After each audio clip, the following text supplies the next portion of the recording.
सारथी हो तो श्री कृष्ण सा। महाभारत के युद्ध में आज अर्जुन तथा कर्ण आमने सामने थे। एक दूसरे को मार डालने का प्रयास चल रहा था।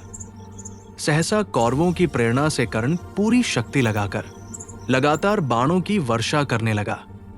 ये देख अर्जुन क्रोध से जल उठे।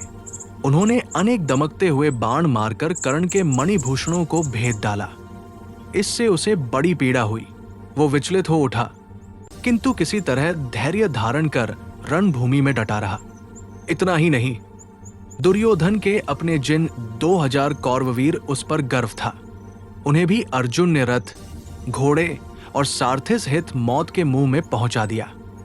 शेष बचे हुए कौरव वीर भयभीत होकर धनुष छोड़ हुआ बाण जहां तक न पहुंच सके, उतनी दूर जाकर खड़े हो गए। कर्ण अकेला रह गया। उसने परशुराम जी से प्राप्त आह्वान अस्त्र का प्रयोग करके अर्जुन के अस्त्रों को शांत कर दिया। अर्जुन और कर्ण आमने सामने थे। युद्ध करते समय वीरता, अस्त्र संचालन, मायाबल तथा पुरुषार्थ में कभी सूतपुत्र कर्ण बढ़ जाता था तो कभी अर्जुन। दोनों एक दूसरे पर तीव्र गति से प्रहार कर रहे थे। जो लोग युद्ध देख रहे थे वे दोनों की प्रशंसा अपने अपने अनुसार कर रहे थे। युद्ध करते करते कर्ण जब किसी भी तरह अर्जुन से बढ़कर पराक्रम न दिखा सका तो उसे अपने सर्पमुख बाण की याद आई। वो बाण बड़ा भयंकर था। अग्नितप्त होने के कारण वो सदा देदीप्यमान रहता था। अर्जुन को ही मारने के लिए कर्ण ने उसे बड़े यत्न से और बहुत दिनों से सुरक्षित रखा था।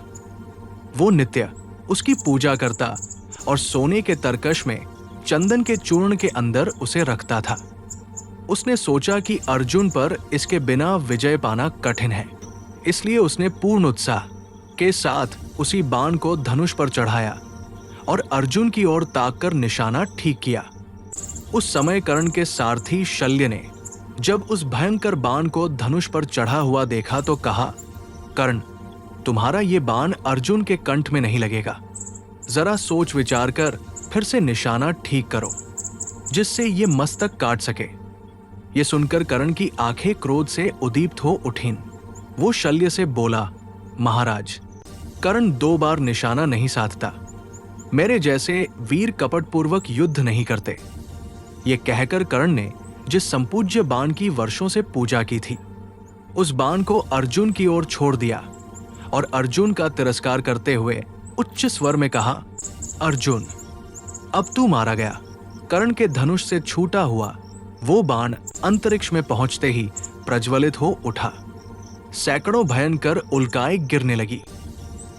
इंद्रादि संपूर्ण लोकपाल हाहाकार कर उठे। इधर जिसके चतुर सारथी भगवान श्री कृष्ण हो, उसे भला कौन मार सकता था। श्री कृष्ण ने युद्ध स्थल में खेलसा करते हुए अर्जुन के रथ को तुरंत ही पीछे दबाकर उसके पहियों का कुछ भाग पृथ्वी में धंसा दिया। घोड़ों को भी जरा सा झुका दिया। भगवान का ये कौशल देखकर आकाश में स्थित अप्सराएं, देवता और गंधर्व फूलों की वर्षा करने लगे। कर्ण का छोड़ा हुआ वो बाण रथ नीचा हो जाने के कारण अर्जुन के कंठ में न लगकर मुकुट में लगा। ये वही मुकुट था जिसे ब्रह्मा जी ने बड़े प्रयत्न तथा तपस्या से इंद्र के लिए तैयार किया था और इंद्र ने अर्जुन को पहनाया था। वही मुकुट जीर्ण शीर्ण होकर जलता हुआ जमीन पर जा गिरा। किरीटधारी अर्जुन साफ साफ बच गए, पर चतुर सारथी के चातुर्य से सर्पमुख बाण विफल हो गया। ओम श्री कृष्णाय वासुदेवाय।